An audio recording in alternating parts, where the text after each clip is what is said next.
So is it worth it for you to move to a different state in order to save on taxes? Huge question. Yahoo Finance reporter Rebecca Chen has the big answers for us. Hey, Rebecca. Hey, Brad. So one thing that you really want to consider when moving, if you're thinking about moving to a different state or picking a state to move to, you definitely want to think about the tax implication, because after all, it is some of the highest expenses that we all incur during our daily life.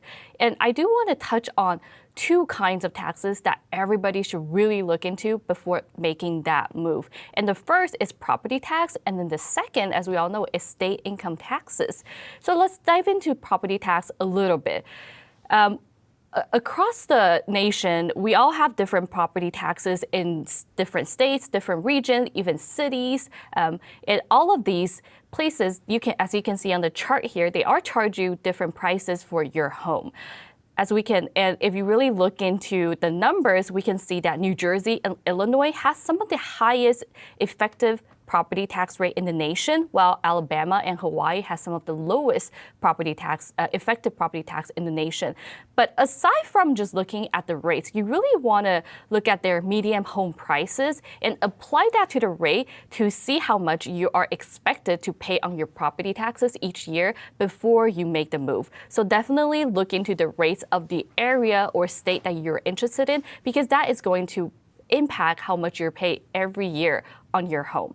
And the second thing that we really want to look into when you're thinking about moving state, of course, is the state income tax. This is probably the biggest reason why Florida and Texas has been gaining so many new residents, because in states like Florida and Texas, there's actually zero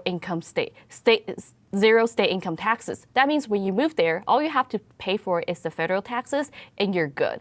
But on the other hand, if you're looking at moving to places like California or New York, you're really paying some of the highest rate in the nation. For example, the highest rate in California is about 13.3%, and for New York, it's about 10.9%. Now, just want to clarify, you're not paying that percentage on all of your income, but these are marginal. So the more you make, the more you will have to pay. So definitely, when you are thinking about whether you want to move to a different state or which state to move into, look at these two big topic and big items that could cost you money, a lot of money, and see what really fits inside your budget and your preference. Yeah, that's a great starter rubric, Rebecca. Given that people are willing to move state to save on taxes, there has been some discussions of the fairness of the tax system. President Biden continues to say that billionaires aren't paying their fair share. So how is he proposing going about this?